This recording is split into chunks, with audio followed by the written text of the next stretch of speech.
দেখছেন ভাই, এই যে এবার কিন্তু পাওয়ার আইছে।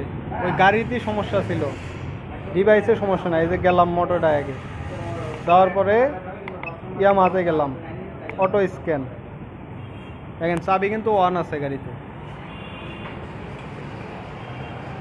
বুঝছেন, একটু সময় নিচ্ছে, তখন কমিউনিকেশন ফেল দেখাইছে কানেকশনের লেগে। দেখছেন আইছে লাইভ ডাটা, এই যে ফল কোড সবই আছে, ইরেজ ফল কোড। ইরেজের মধ্যে গেলে ইরেজ ফল কোডে দিলেই কাজ শেষ। ডিটিসি এই যে ইরেজ ওকে, ঠিক আছে। রিড ফল কোড, এই কারেন্ট ফল কোড, এই সময় কী কী ফল কোড আছে, এর কোনো ফল কোড নাই, জিরো দেখাই দিছে, ঠিক আছে। আর লাইভ ডাটার মধ্যে গেলে এটা লাইভ সব ডাটা দেখা দেবো। দেখছেন মেশিনে কোনো সমস্যা নেই, আপনি যদি নেন তাহলে কুরিয়ারে দিয়ে দেবো, সমস্যা নেই, ঠিক আছে। এটা সব কিছু দেওয়া দেবো, গাড়িটা একটু স্টার দিয়ে দেবো ভাই, স্টার ট্যাঙ্কি খোলা তো সমস্যা নাই। এই যে সব ইনফরমেশন দেখা যাচ্ছে, মেশিন ভালো আছে। আমি আপনি থ্রোটল পজিশন সেন্সারটা তো দেখেন, আপনি দেখেন, হাতে নেন না, আমি ওইদিক ধরবো।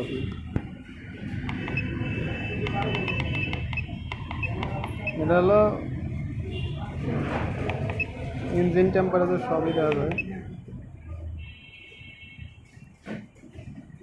এই যে অক্সিজেন সেন্সার কত ভার্সন আছে, এই যে ফুয়েল ব্যাটারি ভোল্ট এত। মেশিন ভালো নাকি এটা আপনি কোন? মেশিন তো ভালো, মেশিন অনেক ভালো। তাইলে ওই দিনকে তখন আমি ইয়াতে গেছিলাম,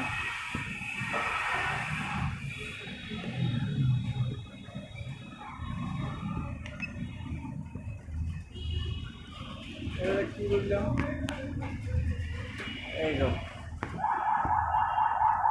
এই যে কি এটা adjust solution total position sensor. সেন্সরে যে কতটুকু পরিমাণ ভালো কি খারাপ এই দেখেন দেখা যায়। হ্যাঁ, চার রয়েছে না, ওখানে পিক আপ টানতেছে, হাতের দিকে দেখা যাবে। পিক আপ ফুল দিলে কত হইলো?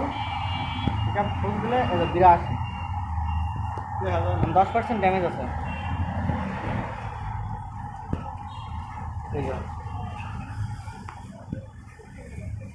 এখন তো 82.35, হ্যাঁ, মানে 10% এখানে ড্যামেজ আছে। ছেড়ে দেন। সারি দিলেই 14, মানে আরপিএম বাড়ানো আছে 14%, টোটাল পজিশন আরপিএম উঠানো আছে। আচ্ছা আচ্ছা, ঠিক আছে।